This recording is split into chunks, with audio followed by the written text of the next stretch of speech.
Welcome back to my channel. இப்போ நிறைய student நிறைய பேரண்ட்ஸ் வந்து சார் கவுன்சிலிங் ப்ராசஸ்னா என்ன சார், எங்களுக்கு நிறைய யூடியூபர்ஸ் நிறைய சொல்றாங்க, எங்களுக்கு வந்து கவுன்சிலிங் ப்ராசஸ்னா என்னன்னே தெரியல. இதுக்கு முன்னாடி ஒரு 4-5 வருஷத்துக்கு முன்னாடி வந்து எல்லாமே சென்னைக்கு கூப்பிடுவாங்க, சென்னைக்கு கூப்பிட்டு வந்து இந்த காலேஜ் இருக்குன்னு சொல்லுவாங்க, இந்த காலேஜ்ல வந்து ஏதாவது ஒன்று சூஸ் பண்ணிட்டு இது உங்களுக்கு கிடைச்சிருச்சுன்னு சொல்லிடுவாங்க.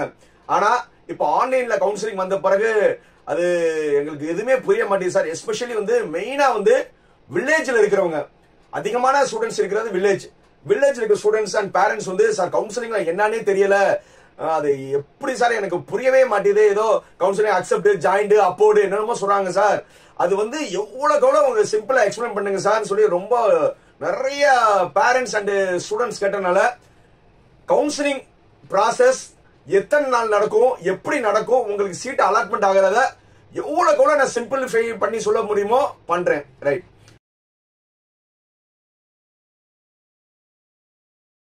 டேட் வந்து டே 1 டே 2 டே 3 சொல்றேன். அதுலயே உங்களுக்கு ரொம்ப சிம்பிளா புரிஞ்சிடும். முதல்ல ரிலீஸ் ஆனவனே டே 1 முதல் நாள் காலையில 10 மணிலிருந்து நீங்க சாய்ஸ் ஃபில்லிங் போட்டுக்கலாம். சாய்ஸ் ஃபில்லிங் என்னன்னா உங்களுக்கு பிடிச்ச எத்தனை காலேஜ் எத்தனை குரூப் வேணுமோ நீங்க போட்டுக்கலாம். முதல்ல வந்து ஒரு காலேஜ்ல ஒரு குரூப், இப்ப உங்களுக்கு ஒரு முதல் காலேஜ்ல கம்ப்யூட்டர் சயின்ஸ் போடுறீங்க, ரெண்டாவது சாய்ஸ்ல வந்து அதே காலேஜ்ல ஐடி போடுறீங்க, மூணாவது சாய்ஸா வந்து ரெண்டாவது காலேஜ்ல கம்ப்யூட்டர் சயின்ஸ், நாலாவது சாய்ஸா ரெண்டாவது காலேஜ்ல வந்து ஐடி, அப்புறம் வந்து நீங்க என்ன செய்றீங்கன்னா அஞ்சாவது சாய்ஸா வந்து முதல் காலேஜ்ல போட்டதுல வந்து எலக்ட்ரிக்கல் போடுறீங்க. இப்பயே வந்து நீங்க என்னது எவ்வளவு வேணுமோ சாய்ஸ் போடலாம், என் நம்பர் ஆஃப் சாய்ஸ் போடலாம். அப்படியே போட்டுட்டு இருக்கும்போது முதல்ல நீங்க சாய்ஸ் போடுறது எல்லாமே வந்து எனக்கு கிடைக்கவே கிடைக்காது, ஆனா கிடைச்சா ரொம்ப சந்தோஷம், கண்டிப்பா வந்து எனக்கு இந்த காலேஜ் கிடைக்காது, பட் கிடைச்சா வந்து இதோட எனக்கு சந்தோஷம் எதுவுமே இல்ல, அந்த மாதிரி காலேஜ் தான் முதல்ல போடணும். அதுக்கப்புறம் வந்து இந்த காலேஜ் கிடைச்சா சந்தோஷம் அப்படி இருக்கிறது அடுத்ததாக போடணும். போக போக போக வந்து எனக்கு வந்து இந்த காலேஜ்ல கிடைச்சா சந்தோஷம் சந்தோஷம் சொல்லி எவ்வளவு வேணுமோ நீங்க சாய்ஸ் போடலாம். இந்த சாய்ஸ் போடுறதுல ரொம்ப முக்கியமானது, நீங்க 1 2 3 4 5 6 எத்தனை சாய்ஸ் வேணும் போலாம். நீங்க முதல் காலேஜ் கிடைக்கலன்னா எனக்கு ரெண்டாவது காலேஜ் நான் மனம் உயர்ந்து ஏத்துக்கிறேன், ரெண்டாவது கிடைக்கலன்னா மூணாவது வந்து நான் ஏத்துக்கிறேன், 3 கிடைக்கலன்னா 4 ஏத்துக்கிறேன், 5 கிடைக்கலன்னா 6 ஏத்துக்கிறேன்னு, அப்படிதான் வந்து காலேஜ் குரூப் அப்படிதான் நீங்க போடணும். ஊடால வந்து நான் ஒரு 11வது காலேஜ் வந்து சும்மா ஒண்ணு போட்டு பார்ப்போமே சொல்லி வந்து நீங்க போட்ட பிறகு கம்ப்யூட்டர் தேடும் போது வந்து உங்களுக்கு 11 கிடைச்சிருச்சுன்னா நீங்க 11வது காலேஜ் குரூப் தான் போய் ஆகணும். சோ அதனால வந்து நீங்க சாய்ஸ் போடும்போது எவ்வளவுக்கு எவ்வளவு வந்து ரொம்ப யோசிச்சு ஒண்ணுக்கு, ஏன்னா அதுக்கு 3 நாள் டைம் தராங்க, நீங்க சாய்ஸ் ஃபில்லிங் போடுறதுக்கே வந்து 3 நாள் டைம் தராங்க, ரொம்ப யோசிச்சு பண்ணுங்க. ரைட், இப்போ நம்ம கவுன்சிலிங் ப்ராசஸ் பத்தி சொல்லிடுவோம். டே 1 10 மணிலிருந்து நீங்க சாய்ஸ் பண்ணலாம், ரெண்டாவது நாள் ஃபுல்லா பண்ணலாம், மூணாவது நாள் சாயங்காலம் 5 மணி வரை. நல்லா நோட் பண்ணிக்கோங்க. டே 1 காலையில 10 AM இருந்து டே 2 ஃபுல், டே 3 வந்து 5 வரை வந்து நீங்க சாய்ஸ் ஃபில்லிங் போட்டுக்கலாம். போட்டுட்டு நீங்க வந்து போட்டுட்டு அப்படியே வெளியில வந்துருங்க. அப்புறம் கொஞ்ச நேரம் கழிச்சு அந்த முன்னாடி பின்னாடி நான் 22வது போட்ட சாய்ஸை வந்து நீங்க 5வது மாத்தணும்னா 22ல வச்சு அப்படியே அப்போர்ட் பண்ணா அது வந்து 5ல போய் நின்றோம். அப்படியே வந்து அந்த ஆர்டரை நீங்க என்ன செஞ்சுக்கலாம், மாத்திக்கலாம். எல்லாம் முடிச்சுட்டு கடைசியில வந்து நீங்க லாக் பண்ணிட்டீங்கன்னா அதுக்கப்புறம் மாத்த முடியாது. என்னுடைய அட்வைஸ் நல்லா நோட் பண்ணிக்கோங்க, இன்னைக்கு நான் சொல்ல நோட் பண்ணிக்கோங்க. அந்த லாக் போட்ட உடனே எங்களுக்கு கிடைக்கும் நினைக்காதீங்க. 3வது நாள் சாயங்காலம் 5 மணி வரை நீங்க லாக் போடலாம். 5 மணி வரை நீங்க லாக் போடலன்னா கடைசியா நீங்க என்ன செட் பண்ணீங்களோ அதே வந்து என்ன ஆயிரும், எடுத்துக்கிறோம். அதனால நீங்க என்ன செய்யணும்னா தயவு செய்து லாக் போடாதீங்க. நீங்க லாக் போட்டீங்கன்னா அப்புறம் திடீர் ஒரு முதல் நாளே வந்து நீங்க லாக்க போட்ட பிறகு ரெண்டாவது நாள் ஐயோ நான் வந்து 23வது வச்ச காலேஜ் இது எனக்கு வேணா, நான் வேற காலேஜ் வைக்கணும்னு நினைச்சா நீங்க மாத்த முடியாது, டிஎம்சி சென்டர் தான் போகணும். அதனால நீங்க லாக்கே போடாதீங்க. 3வது நாள் 5 மணிக்கு ஆட்டோமேட்டிக்கா லாக் ஆகிரும். கிளியர்? எத்தனை காலேஜ் போடலாம், எத்தனை குரூப் போடலாம், உங்களுக்கு விருப்பப்பட்டதை பிடிச்சதுல இருந்து போட்டே வாங்க. ரைட், 3 நாள் முடிஞ்சிருச்சா? 4வது நாள் டே 4 காலையில 10 மணிக்கு நீங்க கொடுத்தத வந்து நீங்க என்ன செய்யணும்னா உங்களுக்கு ஒரு 6 ஆப்ஷன் கேட்கும். 6 ஆப்ஷன் கேட்கும். அதாவது இந்த காலேஜ் எனக்கு கொடுத்த வந்தது ஓகேவா வேணாமா, அந்த 6 ஆப்ஷன் என்னன்னா, ஃபர்ஸ்ட் ஆப்ஷன் வந்து accept and join. Accept and ஜாயின்னா சார் எனக்கு அலர்ட் ஆனது சந்தோஷம் சார், நான் உடனே வந்து எனக்கு நான் ஜாயின் பண்ணிக்கிறேன்னா அக்செப்ட் அண்ட் ஜாயின் வந்தவங்க நேரா வந்து என்ன செஞ்சிடலாம், மறுநாள்ல இருந்து காலேஜ்ல போய் உங்க சர்டிபிகேட் கொடுத்து காசு கட்டி நீங்க ஜாயின் பண்ணிடலாம். அக்செப்ட் அண்ட் ஜாயின் நல்லா நோட் பண்ணிக்கோங்க. அக்செப்ட் அண்ட் ஜாயின் வந்தவங்க சார் எனக்கு வந்து அலாட்மெண்ட் சந்தோஷம் சார், இதே எனக்கு ஓகேனா நீங்க அக்செப்ட் ஓகே கொடுத்துட்டு நீங்க என்ன செஞ்சிடலாம், காலேஜ்ல போய் வந்து சர்டிபிகேட் ஃபீஸ் கட்டுறதெல்லாம் பார்த்துடலாம். ரெண்டாவது ஆப்ஷன் இருக்கும் அக்செப்ட் அண்ட் அப்வர்ட். ரெண்டாவது இருக்கும் அக்செப்ட் அண்ட் அப்வர்ட். அப்படின்னா என்னன்னா சார் எனக்கு 21வது சாய்ஸ்ல வந்து ஒரு காலேஜ் எனக்கு கிடைச்சிருச்சு, ஓகே சார் எனக்கு இது ஓகே தான், ஆனா இதுக்கு முன்னாடி ஒரு 20 சாய்ஸ் போட்டேன்ல அதுல வந்து யாராவது வேணாம்னு சொன்னாலும் எனக்கு கொடுங்க. நல்லா தெரிஞ்சுக்கோங்க சார், இந்த காலேஜை நான் நல்லா ஏத்துக்கிறேன், நல்லா நான் சொல்றத நோட் பண்ணிக்கோங்க. எனக்கு 21வது வந்தது எனக்கு ஓகே தான், ஆனா இதுக்கு முன்னாடி 20 காலேஜ் இருக்குல்ல அதுல எது கிடைச்சாலும் எனக்கு ஓகே தான் பண்றதா அக்செப்ட் அண்ட் அப்வர்ட். இதுல நல்லா தெரிஞ்சுக்கோங்க. இதுக்கப்புறம் வந்து ஒரு 5-6 நாள் கழிச்சு உங்களுக்கு இந்த அக்செப்ட் அப்வர்ட்ல வந்து உங்களுக்கு காலேஜ் கிடைக்கும் மேக்ஸிமம். அப்போ அந்த 20 காலேஜுக்குள்ள எது கிடைச்சாலும் ஓகே தான் சார். நான் 3வது காலேஜ் கிடைக்கும்னு நினைச்சேன், 10வது காலேஜ் அப்படிலாம் கிடையாது. முதல் காலேஜ்ல இருந்து 20வது காலேஜுக்குள்ள யாராவது வேணாம் சொன்னோம்னா உங்களுக்கு கிடைக்கலாம். சார் எனக்கு 15வது காலேஜ் கிடைச்சிருச்சு, அது எனக்கு பிடிக்கலன்னா போய் தான் ஆகணும். சோ அதனால இந்த இடத்துல ரொம்ப கேர்ஃபுல்லா பண்ணுங்க. அக்செப்ட் அப்வர்ட்னா முன்னாடி 20க்குள்ள வந்து எனக்கு ஓகே வந்துரும் சார், எனக்கு முன்னாடி 20ல வந்து எனக்கு 15 வந்துருச்சு, ஆனா இப்ப எனக்கு அந்த 15 வேணாம் சார், இந்த 21 தான் வேணும்னா கிடைக்காது. நல்லா தெரிஞ்சுங்க. அக்செப்ட் அண்ட் அப்வர்ட்னா முன்னாடி வந்து கிடைச்சிருச்சுன்னா கிடைச்சிருச்சு, அப்படி முன்னாடி வந்து எதுவுமே அலாட் ஆகலன்னா அந்த 21வது உங்களுக்கு கிடைச்ச காலேஜ் தான் உங்களுக்கு. இவங்க எங்க போகணும்னா இவங்க வந்து காலேஜ் போக தேவையில்லை. இவங்க எல்லாருமே உங்களோட ஒரிஜினல் சர்டிபிகேட் ஃபீஸ் எல்லாமே எங்க போய் கொடுக்கணும்னா டிஎஃப்சி சென்டர் போய் கொடுக்கணும். நீங்க டிஎஃப்சி சென்டர் நோட் பண்ணீங்கல்ல, அந்த டிஎஃப்சி சென்டர்ல போய் கொடுக்கணும். என்னென்ன கொடுக்கணும்னா உங்களுக்கு +2 டிசி கம்யூனிட்டி இன்கம் சர்டிபிகேட் எல்லா சர்டிபிகேட் போய் கொடுக்கணும். போக வந்து மெயினா வந்து டியூஷன் ஃபீஸ் வந்து ஒரு பார்ட் பேமெண்ட் கட்ட சொல்லுவாங்க. நீங்க first graduate SC ST PMS வாங்குறவங்கன்னா எதுவுமே கட்ட தேவையில்லை, உங்க ஒரிஜினல் சர்டிபிகேட் மட்டும் கொடுத்தா போதும். இல்ல சார் நான் ஃபர்ஸ்ட் கிராஜுவேட் இல்ல, நான் பிஎம்எஸ் ஸ்காலர்ஷிப் வாங்குறது இல்லைன்னா நீங்க வந்து 25,000 ரூபாய் இல்லன்னா 27,500 ரூபாய் வந்து நீங்க என்ன செய்யணும், அங்க போய் வந்து ஃபீஸ் கட்டணும். இது வந்து நான் செல்ஃப் ஃபைனான்ஸ் காலேஜ் சொல்லிட்டு இருக்கேன். கவர்மெண்ட் காலேஜ்னா அந்த ஃபீஸ் வந்து மாறும், என்ன கட்டணுமோ அங்க போய் கட்டிடணும். கட்டின பிறகு அதுக்கான ஒரு 4-5 நாள் கழிச்சு உங்களுக்கு ஒரு நாள் வந்து அதை ரிலீஸ் பண்ணுவாங்க. அதுல எது கிடைச்சிச்சோ அந்த காலேஜுக்கு வந்து இந்த ஃபீஸும் இந்த சர்டிபிகேட்டும் டிஎஃப்சி சென்டர்காரவங்களும் போய் கொடுத்துருவாங்க. புரியுதா? அக்செப்ட் அண்ட் அப்வர்ட் போட்டவங்க டிஎஃப்சி சென்டர் போகணும், உங்க ஒரிஜினல் சர்டிபிகேட் கொடுக்கணும். காசு கட்ட வேண்டியவங்க காசு வந்து கேஷ் அவங்க ஜிபே பண்ணலாம், அப்படி இல்லாட்டினா டிடி எடுத்துட்டு போய் கட்டலாம். இது எல்லாமே அங்க கட்டின பிறகு அவங்க வந்து சீல் அடிச்சு நீங்க காசு வாங்குறது எல்லாமே கொடுத்துருவாங்க. ரைட். இப்ப 21வது காலேஜ்ல இருந்து உங்களுக்கு 15வது காலேஜ் கிடைச்சிருச்சு. 15வது காலேஜ்ல வந்து நீங்க ஒரு வாரத்துக்குள்ள போய் ஜாயின் பண்ணும்போது இந்த ஃபார்ம் வந்து உங்களுக்கு அலாட்மெண்ட் வந்துடும். அதை எடுத்துட்டு நீங்க போய் ஜாயின் பண்ணிக்கலாம். நீங்க கட்டின காசு சர்டிபிகேட் எல்லாமே டிஎஃப்சி சென்டர் வந்து புதுசா உங்களுக்கு மாறி கிடைச்ச காலேஜ்ல போய் கொடுத்துருவாங்க. அதை பத்தி நீங்க ஒரி பண்ண வேணாம். அந்த காலேஜ்ல பேலன்ஸ் எவ்வளவு ஃபீஸ் கட்ட சொல்றாங்களோ அது போய் கட்டிடணும். ரைட். இது வந்து accept and join and accept and upward காரவங்களுக்கு. டென்டேட்டிவ் அலாட்மெண்ட் இது வந்து என்னது, 4 டே 4 நல்லா தெரிஞ்சுங்க. டே 4 டே 5 இந்த 2 நாளுக்குள்ள நீங்க என்ன செய்யணும், இந்த சாய்ஸை செலக்ட் பண்ணணும். 2 நாள் உங்களுக்கு கொடுக்குறாங்க. டே 4 டே 5 டே 5 வந்து 5 மணிக்குள்ள வந்து நீங்க வந்து இதை சூஸ் பண்ணிட்டு காலேஜ் போறோம்னா நீங்க டே 6ல இருந்து போய்க்கலாம்.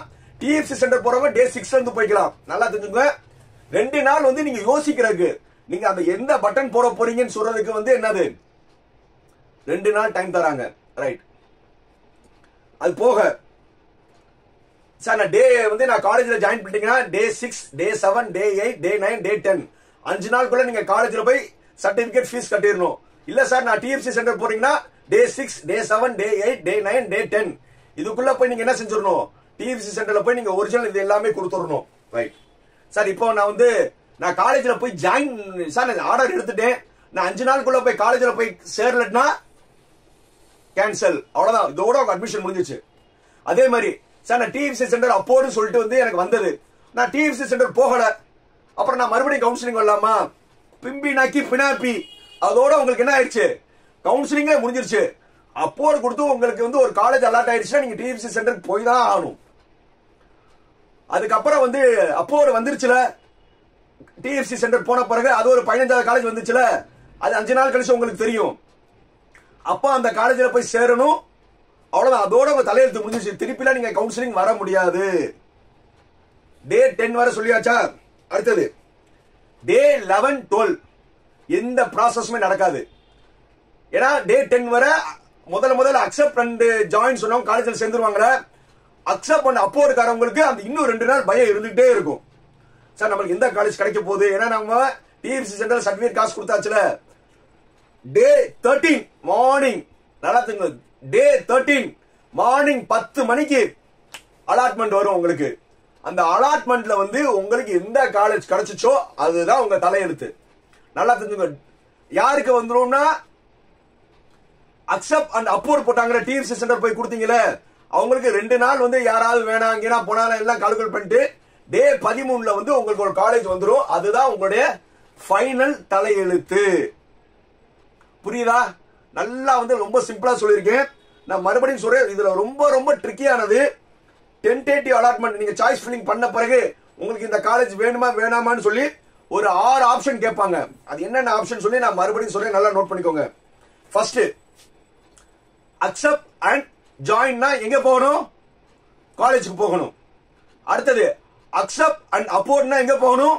டிஎஃப்சி சென்டர் போகணும். டிஎஃப்சி சென்டர் போயிட்டு இதுக்கு முன்னாடி காலேஜ் வரதான்னு வெயிட் பண்ணணும். அது வந்துச்சுன்னா அந்த காலேஜ் போகணும், வரலன்னா அக்செப்ட் பண்ண காலேஜுக்கே போகணும். இந்த 2 தான் ரொம்ப முக்கியமானது. இந்த 2க்குள்ளதான் மேக்ஸிமம் எல்லாருமே சாய்ஸ் சூஸ் பண்ணணும்.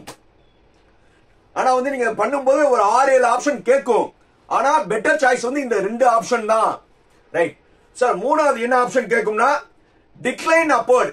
சார் இப்போ எனக்கு கொடுத்த காலேஜ் வந்து எனக்கு வேணாம் சார். இப்போ வந்து நான் சாய்ஸ்ல வந்து எனக்கு ஒரு காலேஜ் வந்துருச்சு, எனக்கு பிடிக்கவே இல்லை இந்த காலேஜ். ஆனா நான் ஏதோ போட்டேன், எனக்கு இந்த காலேஜ் வேணாம். ஆனா எனக்கு முன்னாடி வந்து அந்த 21வது வந்து எனக்கு முன்னாடி 20 காலேஜுக்குள்ள வந்து ஒண்ணு கொடுங்க அப்படின்னா என்னது?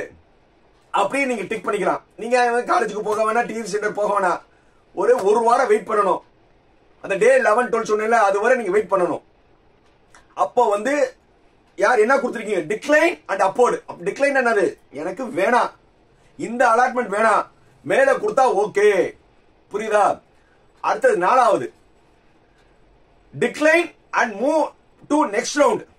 நல்லா தெரியுங்க. சார் எனக்கு இந்த காலேஜ் பிடிக்கல, நான் ஏதோ எங்க அம்மா சொன்னாங்க, அவன் சொன்னா, என் ஃப்ரெண்டு சொன்னான்னு போட்டேன், எனக்கு இந்த காலேஜ் பிடிக்கல, டிக்ளைன், எனக்கு வேணாம். Move to next round. நான் அடுத்த ரவுண்ட்ல போய் ஏதாவது சீட் எடுத்துக்கிறேன். என்னது? இது வேணாம், நான் நெக்ஸ்ட் ரவுண்ட்ல போய் நான் எடுத்துக்கிறேன்னா இதோட ஒரு முட்டாள்தனம் கிடையவே கிடையாது. ஏன்பா இது நீ ஃபர்ஸ்ட் ரவுண்ட் பையன், 200ல இருந்து 175ல உனக்கு அவ்வளவு காலேஜ் நல்ல காலேஜ் வந்திருக்கும். இதெல்லாம் விட்டுட்டு வேணாமா அடுத்த ரவுண்ட்ல போய் 175 140 பையங்க இருப்பாங்களே அதுல போய் நான் இருக்க காலேஜ் எடுத்துக்கேன்னா இதோட ஒரு முட்டாள்தனம் கிடையவே கிடையாது. அடுத்தது 5வது டிக்ளைன் அண்ட் குவிட். சார் இந்த காலேஜ் எனக்கு பிடிக்கல, எனக்கு கவுன்சிலிங்கே வேணா, நான் போறேன். என்னது? நான் கவுன்சிலிங் விட்டே போறேன், எனக்கு இன்ஜினியரிங் மேல வெறுப்பாய் போச்சு, நான் நினைச்ச காலேஜ் கிடைக்கல, அப்படி இல்லைன்னா நான் படிக்கல, நான் இதை விட்டே போறேன். அதான் அது டிக்ளைன் அண்ட் குவிட். இதை விட்டே நான் போறேன், இந்த கவுன்சிலிங் விட்டே போறேன். இதுவும் ஒரு முட்டாள்தனம். புரியுதா? நீ அக்செப்ட் பண்ணிட்டு அந்த காலேஜ் போகாம இரு, இல்ல அக்செப்ட் அண்ட் அப்போர்ட் போயிட்டு அதுல ஏதாவது காலேஜ் வந்தா அந்த காலேஜ் போய் ஜாயின் பண்ண மாதிரி அது உன்னுடைய முடிவு. ஆனா இப்பவே முடிவு டிக்ளைன், எனக்கு இது வேணாம், கவுன்சிலிங் விட்டு போறேன்னா இதோட முட்டாள் முட்டாள் முட்டாள் முட்டாள் முட்டாள் ஸ்கொயர், முட்டாள் கியூப், முட்டாள், அதுக்கு மேல வந்து எதுவுமே கிடையாது. அடுத்தது கடைசியா abort or move to next round. இது ஒரு பெட்டர் சாய்ஸ். ஒரு பெட்டர் சாய்ஸ் சொல்ல மாட்டேன், இதுவும் இதுதான். சார் முன்னாடி எனக்கு இந்த இது வேணாம், எனக்கு இது வந்தது வேணாம், இப்ப எனக்கு அலாட் பண்ணது வேணாம், முன்னாடி இருக்கிறது வந்தா ஓகே. என்னது? முன்னாடி இருக்கு, அதான் 21வது இருக்கீங்க, 20 காலேஜ்குள்ள வந்தா ஓகே. அப்படி இல்லையா சார் அடுத்த ரவுண்ட் போய்க்கிறேன் சார். என்ன அடுத்த ரவுண்ட்ல நல்லா தெரிஞ்சுக்கோங்க, உங்க கட் ஆஃப் எல்லாம் முடிஞ்ச பிறகு அடுத்த கட் ஆஃப் பையனோட தான் போட்டி போடுவீங்க. அப்போ இங்க சீட்டெல்லாம் காலியான பிறகு அதுல போய் எடுக்கணும். இதுவும் நாட் அட்வைசபிள். இருக்கிற பெஸ்ட் அட்வைசபிள் என்னன்னா அக்செப்ட் அண்ட் ஜாயின் மேக்ஸ். ஏன்னா அதனாலதான் நான் படிச்சு சொல்றேன், நீங்க சாய்ஸ் போடும்போது 1 பிடிக்கலன்னா 2 பிடிக்கும், 2 பிடிக்கலன்னா 3 பிடிக்கும், 4 பிடிக்கும், டேஷ் டேஷ் 41 இல்ல 501 கூட உங்களுக்கு வரலாம். இந்த 501மே இது இல்லட்னா எனக்கு ஓகே, இது இல்லட்னா ஓகே, அப்படிதான் சாய்ஸ் போடணும். இதுதான் பெட்டர் சாய்ஸ். ரெண்டாவது கூட வந்து ஓரளவு என்னது 75% நல்ல சாய்ஸ். என்னது, இது நான் ஏத்துக்கிறேன், இந்த காலேஜ் எனக்கு ஓகே தான். ஆனா இதுக்கு முன்னாடி ஒரு நான் முன்னாடி சாய்ஸ் நீங்க எவ்வளவு போட்டிருக்கலாம்ல, அது வந்தா ஓகே. அதுல வந்து மேக்ஸிமம் வந்துரும். அதுல வந்துரும்னா வந்து எது வந்துரும்னு உங்களுக்கு தெரியாது. நீங்க வந்து ஒரு 51வது ஆளா இருக்கீங்க, ஒரு காலேஜ் கிடைச்சிருச்சு, அதே நல்ல காலேஜ் தான். ஆனா முன்னாடி இருக்க 50 காலேஜ்ல வந்து 2-3 காலேஜ் பிடிக்காத காலேஜ் கூட இருக்கலாம். அது வந்து உங்களுக்கு வந்துருச்சுன்னா அதுக்கு தான் போய் ஆகணும். சரி, அது எனக்கு வந்த காலேஜ் பிடிக்கல, இது போய்க்கலாமானா முடியாது, முடியவே முடியாது. வாய்ப்பில்லை ராசா, வாய்ப்பில்லை. ஸோ அதனால வந்து ஒவ்வொரு தடவையும் வந்து முடிவு எடுக்கிறது ரொம்ப யோசிச்சு எடுக்கணும். அதுக்கு தான் வந்து என்னது டைம் நிறைய தராங்க. ஸோ அதனால சாய்ஸ் ஃபில்லிங் ரொம்ப ரொம்ப ரொம்ப முக்கியம். நீங்க செல்ஃப் முடிவு பண்ணுங்க. இப்பவே வந்து ஒரு பேப்பர்ல வந்து சாய்ஸ் 1 இந்த காலேஜ் இந்த குரூப், சாய்ஸ் 2 இந்த காலேஜ் இந்த குரூப், சாய்ஸ் 3 வேற காலேஜ் வேற குரூப், சாய்ஸ் 4 வேற காலேஜ் இந்த குரூப், அடுத்தது சாய்ஸ் 5 வேற காலேஜ். அப்படியே வந்து நீங்க ஒரு மினிமம் 100 போட்டுக்கோங்க. புரியுதா? டெய்லி பண்ணி அந்த ஆர்டரை வந்து நீங்க மாத்தி மாத்தி மாத்தி நீங்க என்ன செஞ்சுக்கலாம், போட்டுக்கிட்டு சாய்ஸ் ஃபில்லிங் லாக் பண்றதுக்கு முன்னாடி, லாக்கே பண்ணக்கூடாதுன்னு சொல்லியிருக்கேன். சாய்ஸ் ஃபில்லிங் போடும்போது நிறைய வந்த பிறகு நீங்க என்ன செய்யணும், அந்த 2 நாள் வந்து நீங்க எல்லாமே நல்லா துறவா செக் பண்ணும். 1க்கு 2 தடவை, 1 ஓகே 2 ஓகே. இல்லாட்டா நீங்க என்ன செஞ்சீங்க, அப்போடு மேல இருக்க கீழே, கீழே இருக்க மேல நல்லா பண்ணிக்கலாம். சாய்ஸ் ஃபில்லிங் தான் ரொம்ப ரொம்ப முக்கியமானது. நிறைய பேரண்ட்ஸ் அண்ட் ஸ்டூடெண்ட்ஸ் வந்து எனக்கு ஃபோன் பண்ணி கேட்டது சாய்ஸ் ஃபில்லிங். அதனால வந்து முடிவு எடுக்கிறது நீங்களா இருங்க, மத்தவங்களை டிபெண்ட் பண்ணாதீங்க. வேற எந்த சந்தேகம் இருந்தாலும் எப்போ இருந்தாலும் என்னை கேளுங்க. நல்ல காலேஜ் பண்ணி நல்ல குரூப் எடுக்க என்னுடைய வாழ்த்துக்கள்.